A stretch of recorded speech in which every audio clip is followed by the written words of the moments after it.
Let's open up our Bibles to Joshua chapter 5. And while you are turning, hindi ko po kinakalimutan ang ating global family from different parts of the globe. Let me know in the comment section, where are you streaming from para ma-shout out ko po kayo. Let's open up our Bibles to Joshua chapter 5, verse 10 and 11 to 12. Everybody read now. While the Israelites were camped at Gilgal on the plains of Jericho, they celebrated Passover on the evening of the 14th day of the first month.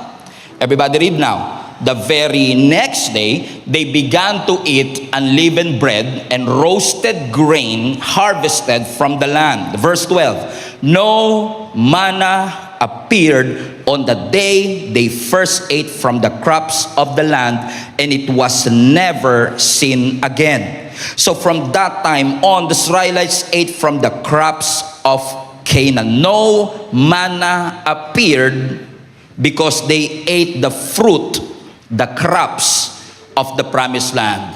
Pinamagatan ko po ang mensaheng itong standing on a harvest. Sabi mo sa katabi mo, you are standing on a harvest. Context po ng Joshua chapter 5, ang nation of Israel po ay inalipin ng mga Ehipto sa loob ng 400 taon mahigit. At sa loob ng 430 years na sila po ay naging alipin, they just tried to survive day in and day out. Pag alipin ka kasi, wala kang karapatang magplano para sa sarili mo. Sinusunod lang nila kung ano ang order, kung ano ang instruction ng sumakop sa kanila. They cannot make their own appointment, they cannot make their own calendar. So in essence, ang nation of Israel, under the oppression of the Egypt, wala po silang stability for 430 years. Pero at salamat sa ating Panginoon, kasi totoo ngang ang Diyos, kapag nanalangin ka, dinidinig ka ng Lord.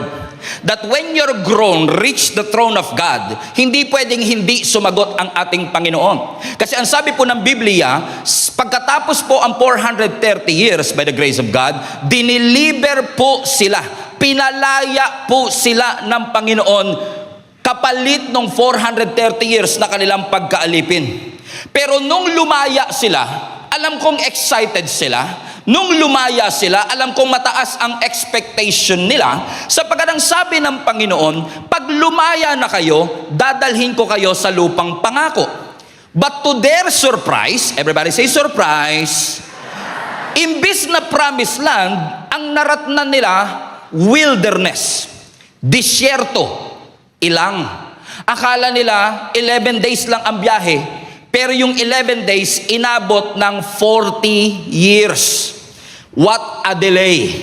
11 days lang, inabot siya ng 40 years, at doon sa wilderness, habang sila'y nag-aantay sa mga pangako ng Diyos, ang kanilang puso ay puno ng instability. Things were uncertain. Wala silang pagkain, wala silang guaranteed na inumin, wala silang guaranteed na sisilungan. In fact, wala silang accurate na estimated time of arrival. In other words, nandun sila sa disyerto, hindi nila alam, darating pa ba tayo? Makakarating pa ba tayo? Paano ba tayo makakarating? At kapag uncertain ang sitwasyon, napansin ho natin na dahil po doon sa disyerto walang pure gold. So, sa pure gold always panalo, sila always talo. Okay.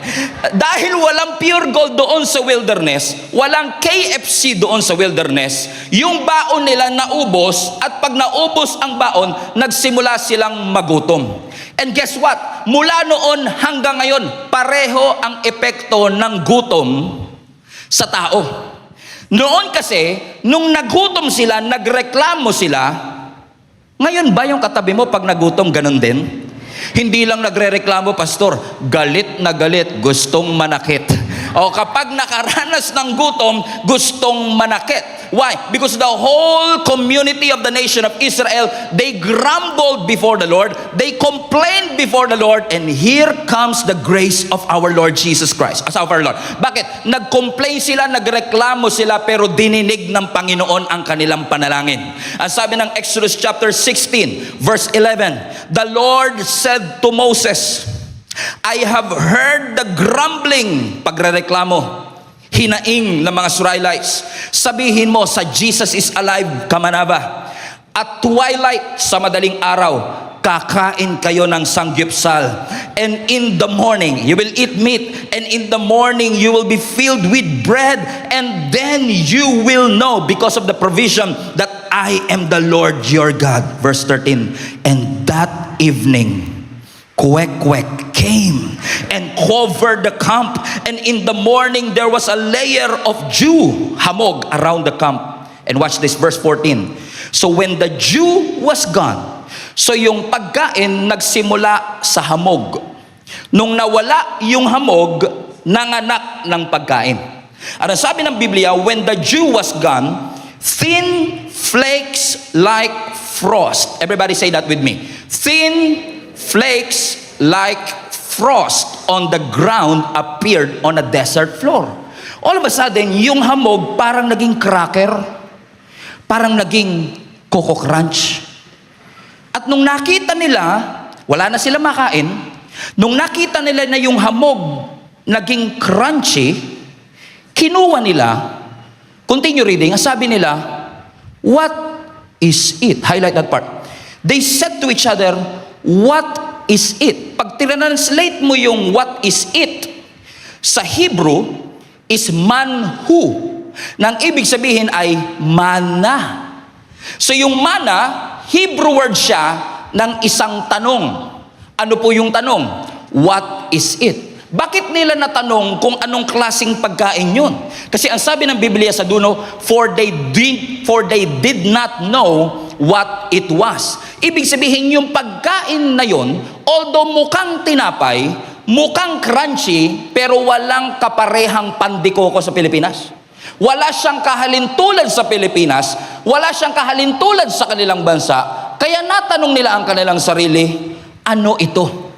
Pero yung bagay na sinabi nilang what is it, yung bagay na hindi pamilyar sa kanila, yon ang ginamit ng Panginoon para i-sustain sila sa loob ng 40 taon. I just want to remind each and every one of you, kahit hindi ka sigurado kung makakarating ka pa, hindi ka sigurado kung paano ka makakarating, ito ang sigurado.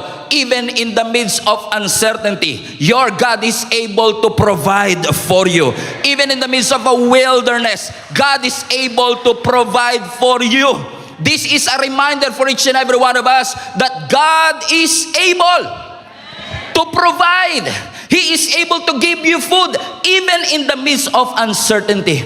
And you know what? While I was rereading this text, I was reminded that this miracle na nagbigay ang Lord ng manna from heaven, ng tinapay from heaven, was no small miracle. This is not a one-day miracle. Hindi po ito basta maliit na milagro. Ito po yung klase ng milagro na tinatawag ko pong logistical impossibility. Bakit po siya logistical impossibility? Kasi po pag tinignan nyo po, ang bansang nilabas ng Lord sa Ehipto, halos 2 milyong tao po yun. Ilang tao po? 2 milyon. At sa 2 milyong tao na yon, never silang ginutom ng Lord sa loob ng 40 taon. Now, kung pakainin ko kayong lahat, wag na ho kayong umasa. Hindi ko kaya. Bakit kayo pa lang hindi na kaya? Imagine ninyo, almost 2 million people, walang drive-thru, walang harina, walang raw material, walang refrigerator, walang palya. Pinakain ng Panginoon araw-araw. Sinustain ng Panginoon araw-araw. Para sa mga geek na katulad ko, imagine po ba ninyo, 4 million kilograms ng pagkain araw-araw ang bumabagsak mula sa langit. 4 million. Hindi kailangan ng Grab driver kasi dinideliver at their doorstep. Hindi kailangan ng Food Panda kasi free delivery mula doon sa langit. 4 million kilograms. I-times mo po yan sa 40 years. Tens of billions of kilograms of food ang pinadala ng Panginoon para sila ay pakainin. Think about it. Walang ref, walang inventory, walang warehouse, walang emergency supply, wala silang supplier ng mantika, wala silang supplier ng import, pero never silang binigo ng Panginoon. Kasi alam nyo, kung ang Diyos makakalimot kahit isang araw lang, Sigurado kong maraming magugutom at marami ang magko-complain. Pero ang Diyos talaga, hindi lang enough. He is more than enough. And what God supplied for them was enough for everyone to be fed. Think about this church. Sa loob ng 40 years, walang ni-report na nagkaroon ng malnutrition sa disyerto. Walang malnutrition because your God is enough. He is enough to supply for all our needs. Palapakan natin ang ating Panginoon. Amen? In fact, tayo po, mapalad na tayo pag umabot tayo ng 70 years old. Pero si Moses, nung namatay, 120, hindi humina ang kanyang katawan. Yung vitality ng kanyang katawan ay hindi nawala. Ito yung klase ng miracle na hindi lang nangyari ng isang beses. Ito yung klase ng miracle na araw-araw ginawa ng Diyos. Katunayan lamang, mga kapatid, na ang Diyos natin hindi nagbabago noon, ngayon, at magpakailanman, because the God that you serve is able to provide in the midst of uncertainty. Think about this. Yang mana na yan, yung tinapay na yan ay paalala ng Diyos sa kanila. Kahit na wala kayo sa Egypt at nandito kayo sa disyerto, hindi nyo man makita ang physical presence ko, yang mana na yan ay magpapaalala sa inyo, I am still here. Bago pa kayo dumating sa promised land, I am still here. Bago pa kayo magtayo ng inyong mga bahay, I am still here. Bago pa kayo magtanim ng inyong kakainin, I am still here. Hindi sila certain kung kailan sila makakarating, pero araw-araw silang binusog ng ating Panginoon. Come on now. Sino sa inyo makakapag-testify dito? Hindi kayo sure kung kayo'y mareregular pa sa inyong trabaho, o hindi ka sure kung meron ka pang trabaho after 6 months. Pero pinabayaan ka ba ng Panginoon? Ginutom ka ba ng Panginoon? Kinalimutan ka ba ng Panginoon? Ito po'y paalala sa atin na never tayong iniwan ng Panginoon, even in the midst of uncertainty. Sabi mo sa katabi mo, mukhang ikaw ang topic today. Hindi sila sure kung kailan sila makakarating. Ang pagkain nila araw-araw pareho ang menu, pero hindi sila ginutom ng Lord. For 40 years, hindi lang pagkain ang pareho. For 40 years, ang Diyos nila hindi nagbago. And for 40 years, they've been through a lot of struggle. They've been through a lot of complaining. They've been through a lot of grumbling. But finally, everybody say finally. Finally, after 40 long years, they made it. They made it into a new territory. They made it to the promised land. But think about this. Ang sabi ng Biblia sa Joshua chapter 5, pagdating nila doon sa promised land, pagka-possess nila ng 500-year-old promise ng Lord kay Abraham, nung nakamtan na nila yung pinangako ng Diyos sa kanila. Ang sabi ng Biblia sa verse 10, nag-camp sila doon sa Gilgal on the plains of Jericho. They celebrated the Passover. Verse 11, the very next day, they began to eat unleavened bread, roasted grain harvested from the land. This is interesting. Verse 12, no, everybody read, no manna appeared. Teka lang, ano nga pala yung manna? Yun yung thin flakes like frost. Yun yung pagkain nila sa loob ng 40 years. Yun yung hamog na nagiging crunchy. So every day, mayroong pagkain. Free delivery. But for the first time after 40 years, paglabas nila ng tent, walang manna. In fact, sa New International Version, ang sabi ng verse 12, the manna stopped. Huminto ang manna. Ulitin ko, huminto ang manna. Did you get it? Okay. Huminto ang mana. Try natin dito. Huminto ang mana. Okay. Huminto ang mana, pero hindi ibig sabihin huminto ang Diyos. Huminto lang yung mana, pero hindi huminto ang Diyos sa pagiging provider. Kasi ang sabi ng Biblia, kaya huminto yung tinapay kasi kumain na sila ng prutas. Ibig sabihin, hindi sila ginutom muna ng Diyos bago dumating yung prutas. Inantay ng Diyos, come on now, na makakain muna sila ng prutas bago hininto ng Lord yung mana. Okay. Okay. Yung mana ba blessing? Okay, ulitin ko po. Yung mana ba blessing? Yung prutas ba blessing? Parehong blessing, pero kanino nang galing? Sa parehong Diyos. So nagbago yung forma ng blessing, pero hindi nagbago ang Diyos sa pagpo-provide. Amen? Minsan tayo, na-frustrate tayo kapag yung bagay na inasahan mo, buong buhay mo, biglang hininto at inagaw ng Diyos. Na-frustrate ka na yung bagay na lagi mong ginagawa, bagay na dinependihan mong trabaho, negosyo na pinaglaanan mo ng buhay, all of a sudden, God took it away from you. And you thought that when God took it away from you, God is punishing you. But what if God eliminated that work, that business, that relationship, that method, not to punish you, but to prepare you for the new season? Kasi ang sabi ng Biblia, doon sa disyerto, mana ang kinakain nila. Pero pagdating sa promised land, upgraded sila.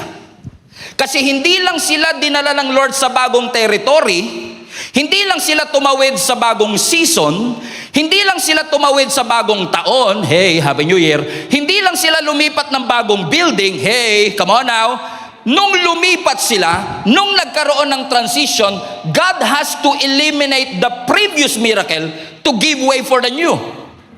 So, ibig sabihin, yung elimination, preparation pala talaga siya. Yung subtraction, transition pala talaga siya. So, kung si Lord ang nagtanggal, hindi siya kawalan. Ulitin ko, kung si Lord ang nagtanggal, hindi ka nawalan. Parang ayaw nyo mag-amen doon ha. Kinikila, natatakot kayo. Okay, natatakot. Ulitin ko lang, kapag si Lord ang nagtanggal, hindi yan kawalan. Bakit? Kasi yung Diyos na nagtanggal, the same God that fed them for 40 years is also the same God that will feed them in the promised land. Magkaiba man ang forma ng pagkain, pero parehong Diyos. Hindi tinanggal ng Lord ang pagkain, binago niya lang yung forma. Yes, I understand. Yung mana na yan yung naging safety net nila. Yung mana na yan yung kanilang naging daily miracle. Yung mana na yan yung naging familiar sa kanila. Pero hindi sinabi ng Bible, winidraw ng Lord ang kanyang kamay. Hindi. Huminto ang mana, pero hindi ibig sabihin huminto ang ating Panginoon. Hindi punishment ng Lord yun, preparation ng Lord yun. So what if yung elimination is God's preparation for a new year? Halos masira yung ulo mo nung nawalan ka ng trabaho, pero what if yung pagkatanggal ng trabaho ay preparation ng Panginoon for the next season? Na nung nawalan ka, inakala mong inabandona ka ng Lord, pero ang totoo, nireposition ka lang ng Panginoon. Kasi God wants to prepare you for the new season of your life. Am I talking to somebody today, mga kapatid? Sabi mo sa katabi mo, mukhang ikaw yung pinapatamaan ng pastor na ito. Bakit? Parehong blessing, parehong galing sa Panginoon. Pero nung nag-appear siya, magkaiba na yung kanyang forma. So, ibig sabihin si Lord, nag-design ng isang miracle dito sa disyerto, pero pagdating nila sa Kanaan, sabi ng Lord, yung miracle nyo sa disyerto, iba na yung miracle ngayon dito sa Kanaan. Iba na yung miracle nyo nung nagwa-wander kayo sa desert, pero iba na rin yung miracle nyo kapag na-claim nyo na ang mga pangako ng Diyos sa inyo. Hindi nyo ako maintindihan. Siguro mas maiintindihan nyo ako kapag ganito. Sino sa inyo makakapag-testify na yung paraan ng Lord ng pagsusustain sa iyo noong 2019 ay ibang-iba sa pagsusustain sa iyo ng Lord sa 2026? Sino sa inyo makakapag-testify? Yes, amen. Pero di ba, minsan kailangang huminto, tanggalin, i-eliminate ng Lord yung ginamit niya noong 2019 to give way for a new thing that He is doing in 2026. Pero kapag lagi mong iniiyakan, masyado kang in love doon sa ginamit ng Lord ng 2019, nakalimutan mo na yata na masyado na tayong naging focus doon sa ginamit na paraan at nakalimutan natin na baguhin man ng Lord ang paraan, baguhin man ng Lord ang forma, pero hanggat kasama ko ang ating Panginoon. Come on now. Hindi ako pababayaan ng ating Panginoon. So iba yung pamamaraan niya, iba yung diskarte niya, pero ginamit ng Lord yun para mag-mature sila. Think about this church. I believe that's why this year is a year of stability, because God wants to grow your faith, to deepen your faith to the Lord. Kaya kung wala ka pang link up group, join a link up group. Kung hindi ka pa part ng growth track, be part of our growth track. Why? Because these trainings, these small groups is helping us to strengthen our roots. Think about this. Ang mana ginamit ng Lord para pakainin sila sa disyerto. Tama? Are you still with me? What if, pagdating nila ng promised land, hindi huminto yung mana? Tinuloy ng Lord yung mana. Pero may prutas din. May prutas, pero hindi hininto ng Lord yung mana. What would have happened? What could have happened is this. Kung patuloy na sinesend ng Lord yung mana, kahit nandun na sila sa promised land, kung saan excited actually sila, hindi lang sa lupa, kundi sa pinoproduce ng lupa. Kasi if you still remember, kung Bible reader po kayo, nung nagpadala sila Joshua at si Moses ng espiya, nagdala sila ng prutas galing sa promised land, come on, at dinala nila, sabi nila, here is its fruit. Na-excite sila dahil sa prutas, ngayon kakainin na nila yung prutas na pinangarap lang nila before.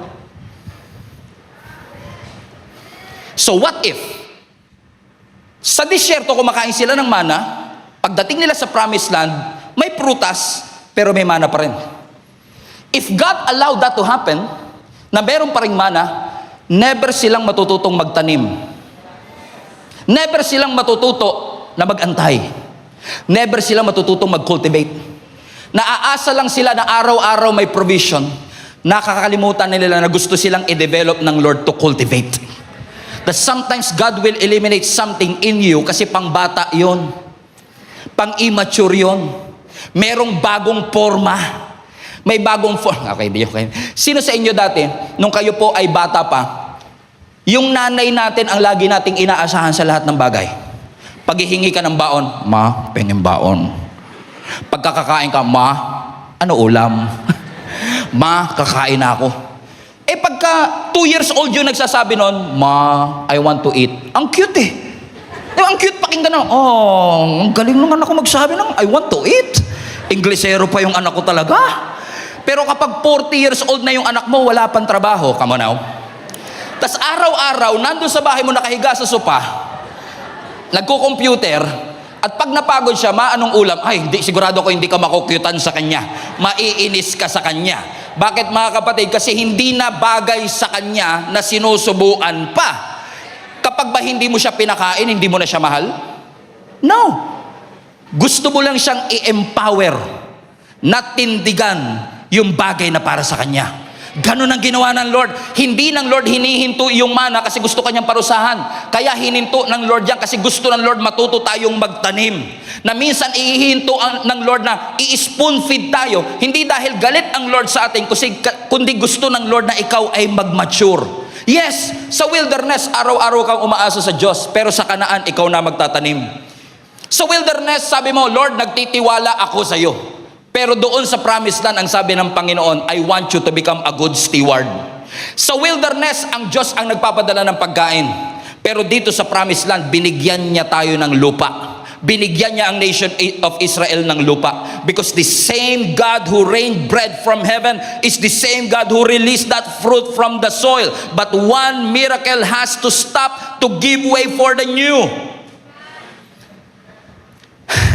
Kaya pala ang sabi ng Isaiah 43 verse 19, see, I am doing, highlight that part, a new thing. Sino sa inyo naniniwala God is going to do a new thing? Okay, let me rephrase. Sino sa inyo naniniwala that God is already doing a new thing? Pero tingnan nyo yung screen. Alam nyo kung bakit minsan hindi natin makita, hindi natin magawa yung new thing? Kasi hindi mo makita. Kaya sabi ng Lord, see. Kasi may ginagawa na siya, bulag ka pa din doon. Kasi masyado kang in love sa nakaraan, nakalimutan mo may bago nang binuksan ang Diyos. Kaya mauubos na lang yung oras mo, kakaiyak dun sa saradong pintuan. Pero lagi ko nga sinasabi, pag sarado na yung pintuan, wag mo nang iyakan. Pero kapag binuksan ng Panginoon, wag kang mag-hesitate pumasok. Kasi sigurado may inilaan ang Diyos na bagay para sa iyo. Amen? Do you not perceive it? Gia ka manaba! God is doing a new thing. Bago na naman, yes. But do you not perceive it? Do you don't realize it? Do you realize it? God is doing a new thing. He is doing a new thing. Yung katabi mo, bago. Yung facility natin, bago. Hallelujah. Girlfriend mo, luma.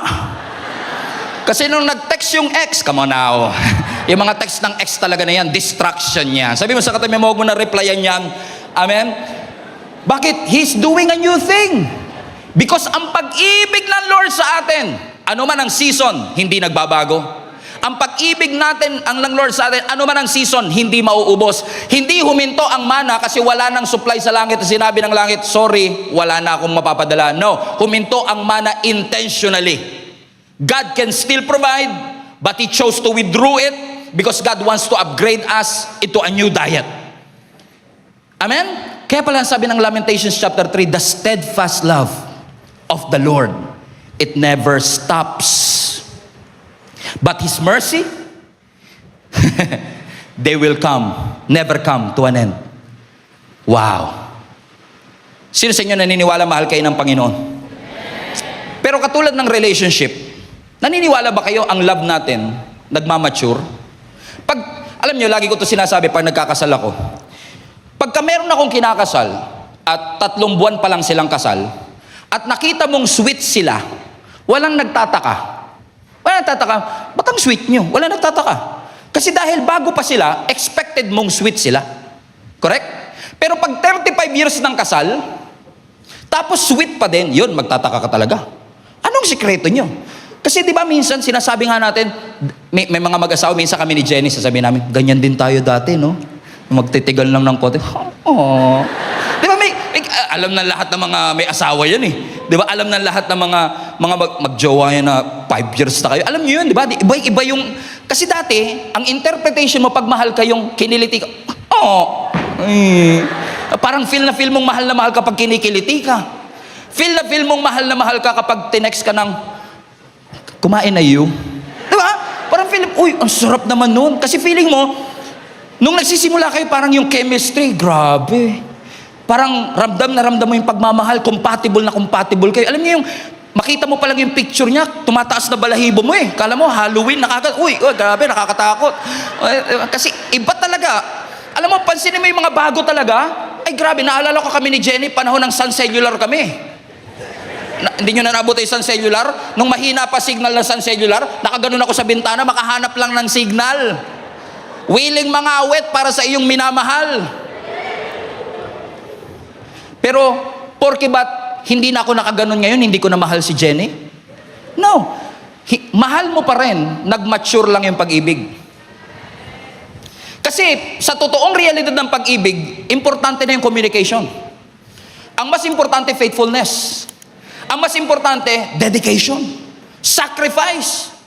Amen? So, hindi porket, hindi mo na makita. Dati, pinagbubuksan pa ako ng pinto nito Ngayon, sinasara na yung pinto sa harapan ko Mahal ka pa rin siguro niyan. Ewan ko lang, not sure. Tanong mo kay Lord para sure. Amen? Hindi nawala yung pag-ibig. Madalas lang nag-mature yung pag-ibig. Kasi kung lagi ka lang mag-aantay ng paro-paro dito sa iyong tiyan, may butterfly in my stomach. Kung lagi ka mag-aantay ng butterfly in your stomach para lang masabi mo na mahal ka talaga ng tao, baka makalimutan mo at mamiss mong pasalamatan yung blessing na faithful pa rin siya sa'yo. Hindi ka niya niloko, hindi ka niya iniwan, hindi ka niya pinabayaan. Oh, sabi mo sa katabi mo, love you. Hindi. Bakit? Nagbago ng porma, pero ang Diyos nanatiling tapat noon, ngayon at magpakailanman. Bakit hindi porket nagbago ng pamamaraan, nagbago na rin ang ating Panginoon? Naniniwala ba kayo that if God did it before, He can still do it again? Yes, but most of the time, He doesn't do it the same way. He will do it again, but most of the time, not the same way. Do you remember a story nung mga bulag na pinagaling na Jesus sa Gospels? In fact, I can cite to you 3 blind men na pinagaling ng ating Panginoon nung siya po ay tao pa dito sa earth. You still remember sa Luke chapter 16, kung saan merong isang bulag na lalaki na nung narinig niya na si Jesus ay dumadaan, sumigaw siya, sabi niya, Jesus, Son of David, have mercy on me.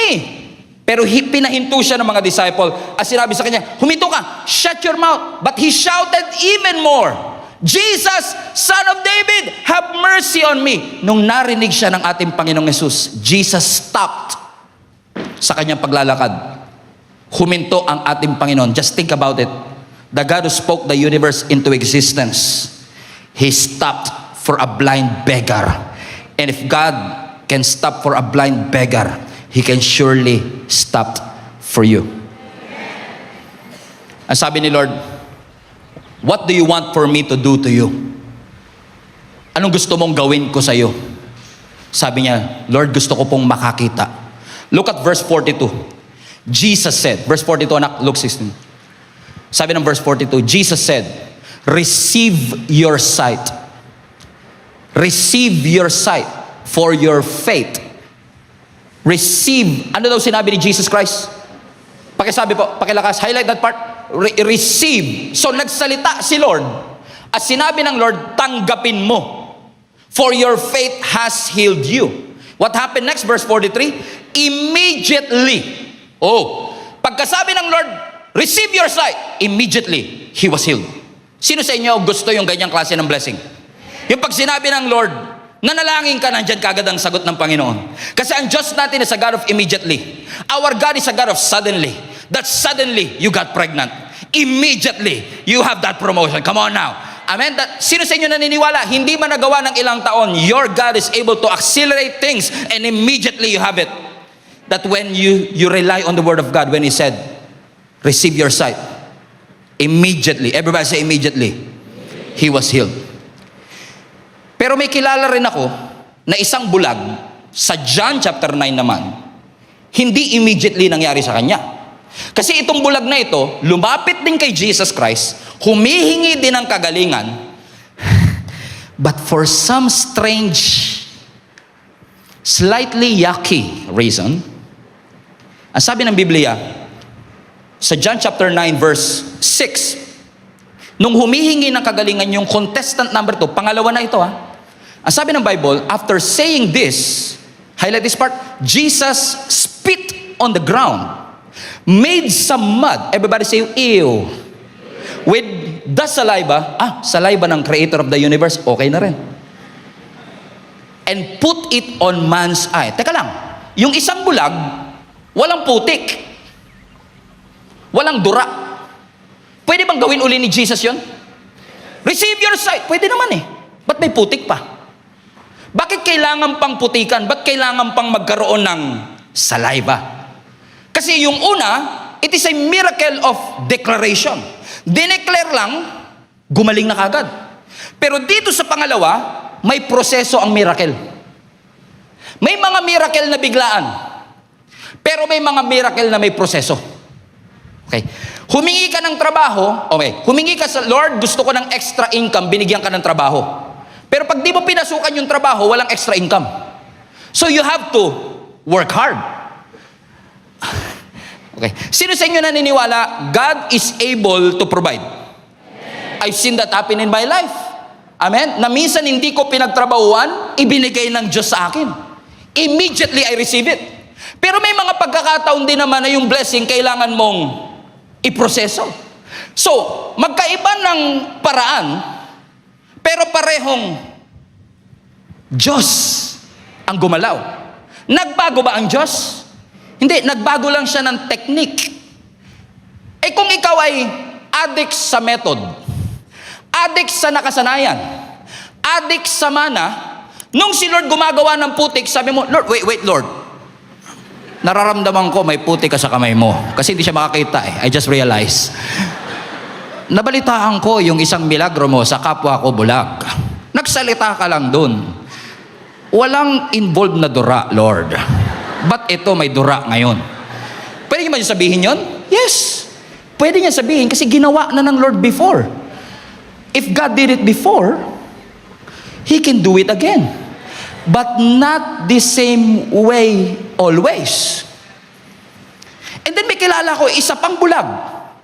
Iba na naman to. Pero may kasama rin putik. Ito naman makikita natin sa Mark chapter 8. Ito po yung bulag dun sa Bethsaida na lumapit din sa ating Panginoong Yesus. Pero ang sabi ng Lord sa verse 23, He took the blind man by the hand and led him outside the village. Everybody read now. Highlight this part. When he had spit on man's eyes. If you're listening, yung pangalawa, dumura din si Jesus. Pero hindi sa mata. Saan? Sa ground. Gumawa ng putik, nilagay sa mata. Nung etong contestant number 3 na, nararamdaman niya ng merong paparating.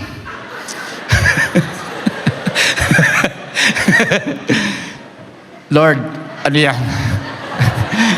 Naalala ko dun sa nakaraan na, dun po yun sa baba eh. Hindi po sa taas. May involved na sa live, Gross. Pero teka lang, it was directly sa kanyang mata. Tignan nyo sumunod. And put his hands on him. Wala yan doon sa kanakaraan. And Jesus asked, do you see anything? Wala.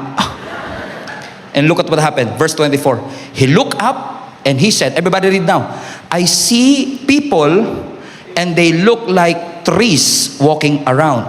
So nakakita siya pero malabo.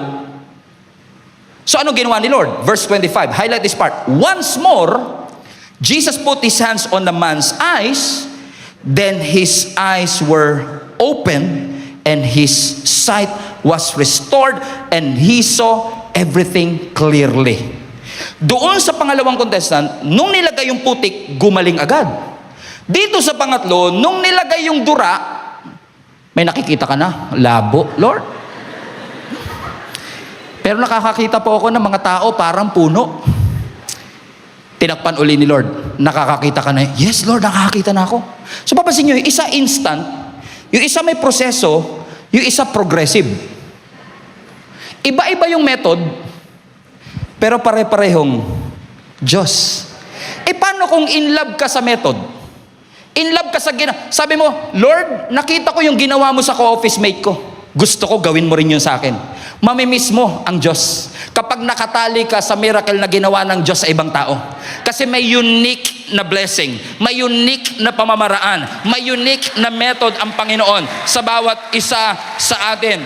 God is able to heal instantly. God is able to heal using the process, but God is also able to heal progressively. Hindi lahat ng miracle biglaan. Hindi lahat ng miracle pare-pareho. Because kung si Jesus, pinapagaling niya ang lahat ng tao sa pare-parehong pamamaraan, baka ang sinasamba na natin yung pamamaraan at hindi na yung Diyos na nagpapagaling.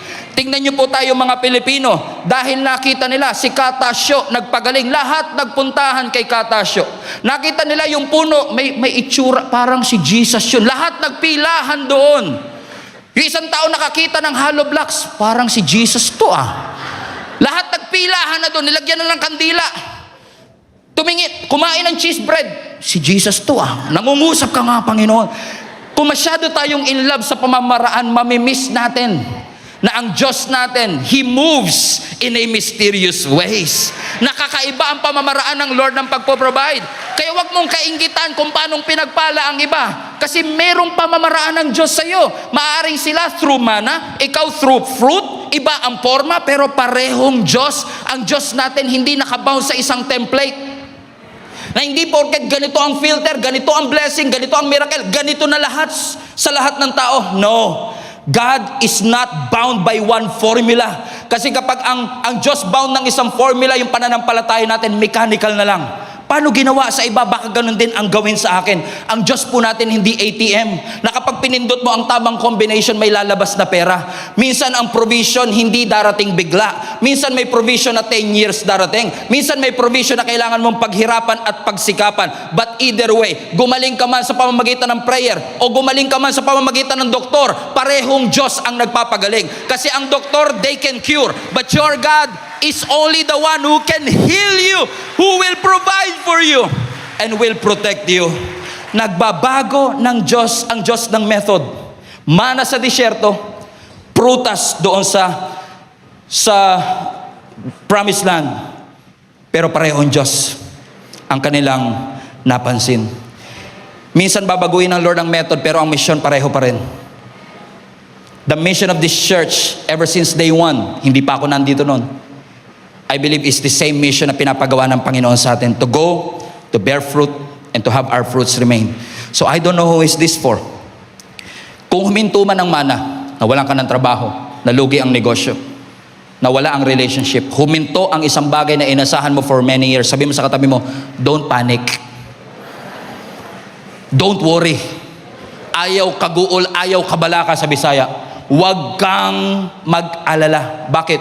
Kasi baka mamaya, masyado kang nag-e-expect sa ibabaw ng mana, wala pa rin Kasi for 40 years, doon galing lahat For 40 years, doon galing eh.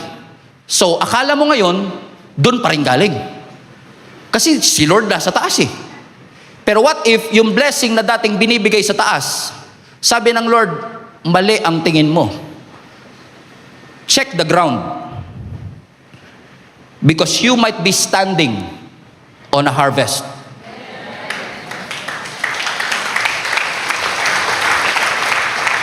Ang mana galing doon. Ang prutas galing dito.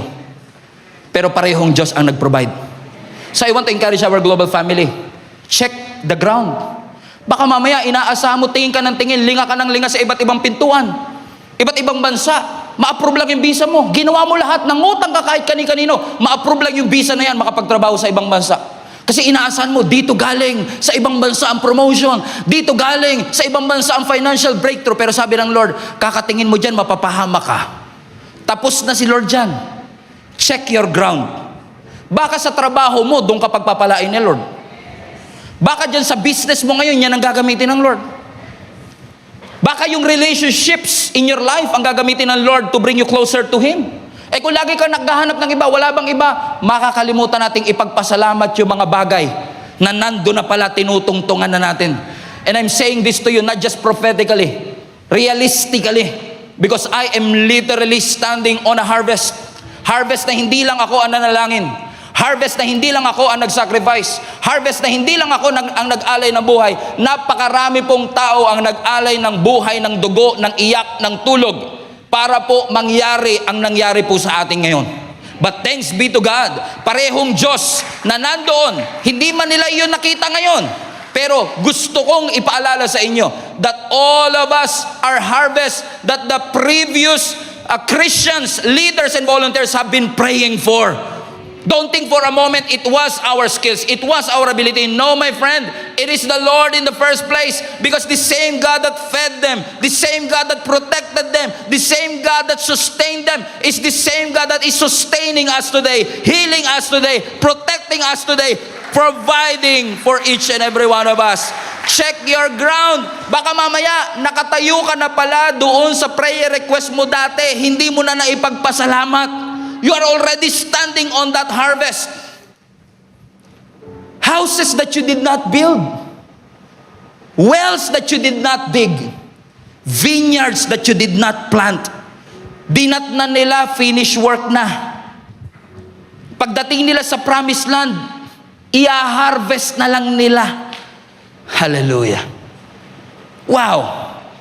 Kasi ang Lord natin is a God of the finished work. Katulad ng mga nag-i-expect na manganganak in the next few months, wala pa yung anak ninyo, nauna pa yung kuna, crib, kesa sa bata. Nauna pa yung damit kesa sa bata. Bakit? Ayaw mo naman, nung anak ka na, tsaka ka palang bibili ng kuna. Nanganak ka na, tsaka ka palang bibili ng damit. So yung bata, literal, paglabas niya sa mundo, nakahanda na lahat. Hindi na siya bibili ng gatas sa 7-Eleven. Hindi na siya ang magpupunta sa supermarket ng Pure Gold para bumili ng kanyang mga pangangailangan. Bakit? Always panalo eh. Bakit mga kapatid? Literal siyang darating sa isang finished work. I believe this is a great analogy, a great picture of what God has prepared for you. Wala ka pang mata, nakita na ng Diyos ang iyong sitwasyon. Wala ka pang kakayanang makakita, nakita na ng Lord kung gaano tayo karumi, kalayo. Hindi natin kayang abutin ng Diyos, pero Diyos mismo ang umabot sa atin. Ang mga Israelites doon sa wilderness, pray sila ng pray, Lord, sustain us, Lord, sustain us, Lord, sustain us. Pero now that we are on a new season, now that we are on a new chapter, now that we have transitioned into a new year, our prayer might have changed. Dati, Lord, sustain me, Lord, heal me, Lord, provide for me. Now that God healed you, now that God promoted you, now that God blessed you, Lord, give me wisdom to handle the resource that you have entrusted to me. I believe that this is not just a year of harvest. This is also a year of wisdom. Kasi ang sabi nga ng Proverbs, wisdom is the principal thing. You need it, we need it.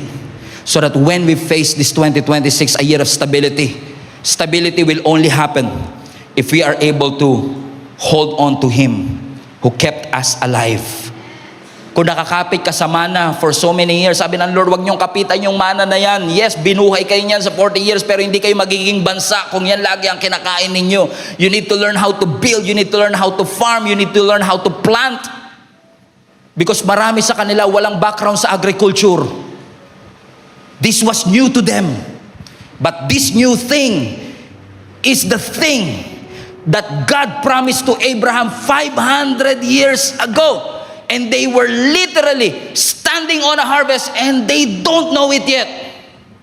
That's why I want to encourage the church. Open your eyes. God is doing a new thing. Don't just look up, look down. Check your ground. The harvest is literally under our feet. We just have to treasure it. Give me an eyes, Lord, para makita ko yung mga blessing na nilagay mo na. Lord, buksan mo ang mata ko na makita ko lahat ng sagot sa mga panalangin ko 7 years ago. Because ang pinangako ng Lord sa Israel, promised land, hindi promised bread. Ang pangako hindi yung tinapay. Ang tunay na pangako, yung lupa. Yung tinapay, ginamit ng Lord para dalhin sila doon sa lupa. Pero ang tunay na promise, hindi yung tinapay. Ang tunay na promise, yung lupa. Bakit? Yung tinapay na yan aamagin. Yung tinapay na yan napapanis. Makakasurvive ka for a day or two, but it cannot sustain you. Pero ang prutas, itanim mo, tutubo, magbubunga ng marami pang buto na pwede mong itanim. Yung tinapay aamagin, yung prutas pwedeng maging gubat, pwedeng maging garden. Sabi ng Lord, huwag ka mag-focus sa temporary. It can be lost. It can be stolen from you. But when you focus on eternal things, nandun ang pangako ng Panginoon. And I remember Jesus Christ in John chapter 6, they have a problem. They had the problem. Nasa wilderness sila, nagtuturo si Jesus Christ mula umaga hanggang hapon. Nagutom ang tao. When they started to get hungry, ang sabi ng mga disciples, pauwi na po natin sila, Lord. Wala tayong ipapakain dyan sa 15,000 na tao na yan. Ano ang sabi ni Jesus Christ? Huwag nyo silang pauwiin. Pakainin nyo sila, ha? Lord, paano namin sila papakainin? Nakakita sila ng bata na merong baon na 5 tinapay at 2 ligo sardines. Kinuha nila, in essence, nilagay sa kamay ni Jesus, tinaas, ipinagpasalamat, minultiply ng ating Panginoon. And they were able to feed 15,000 people. But you know what the real miracle is? Not just that. What happened after that? Because what happened after that is that dahil gumawa si Jesus ng malaking milagro, gusto nilang gawing hari si Jesus right there and then. But Jesus withdrew himself. It's not yet time. Winidrew ni Jesus ang kanyang sarili. Sumakay sila ng bangka kasama ang mga disciples, kasama yung 12 basket na sobra doon sa miracle. Pagdating nila doon sa Sea of Galilee, naka-encounter sila ng bagyo. To cut the long story short, nakatawid sila sa bagong island. Bagong season. Bagong taon. Bagong building. And guess what happened? Yung mga gustong gawin si Jesus na hari doon sa kabilang isla, naglakad at tumakbo. Naunahan pa si Jesus. Nandun na, nag-aabang sa kabilang isla. Pero they are not waiting for Jesus. They are waiting for His miracle. Kasi ang sabi ng Biblia, Lord, gumawa ka pa po uli ng milagro. They were not looking for relationship. They were looking for a miracle. And Jesus said, hold on a second. Hold on a second. You don't get it. I am that bread. I am the bread of life. What Jesus was trying to say, yung tinapay na yon na kinain nyo, lalabas yan mamaya sa likod nyo. Pero ito, na bread of life, ito ang pang-eternal. So kung nakafocus ka, miracle, miracle, miracle, makakalimutan mo si Jesus na bread of life. Makakalimutan mo na ang Diyos ang nag-provide ng iyong pangangailangan. Church, I want you to wake up and realize this is never about the building, never about the blessing, never about the brand new year.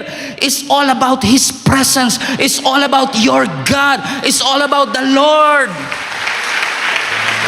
So hindi, salamat 2026, salamat bagong trabaho, salamat sa boss kong mabait, salamat sa maraming pera ko, salamat talaga dyan, sana all. Pero ang pinakamagandang ipagpasalamat, salamat meron akong Diyos na nagpo-provide, salamat meron akong Diyos na nagpapagaling, salamat meron Diyos na nag-iingat sa akin, salamat Panginoon. Pwede ba tayong tumayo lahat?